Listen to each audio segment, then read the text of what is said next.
হুম।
শিক্ষাক্ষেত্রে বিজ্ঞানের অবদান শিক্ষাক্ষেত্রে আমরা দেখতে পাই যে বিজ্ঞানের অবদান অপরিসীম।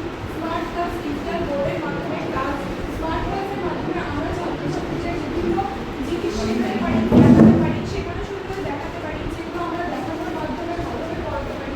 অনলাইন শিক্ষা বাড়িতে বসে বিভিন্ন কারণে যদি আমাদের অসুবিধার মাধ্যমে হতে হয়, তাহলে আমরা মোবাইল কম্পিউটারের মাধ্যমে আমরা অনলাইন ক্লাস অ্যাটেন্ড করতে পারি, যেগুলো আমাদের খুবই সহজ করে দিয়েছে। অডিও ভিজুয়াল প্রযুক্তি শিক্ষাকে আরও গ্রহণযোগ্য করে দিয়েছে। তোকে ধরে রাখো।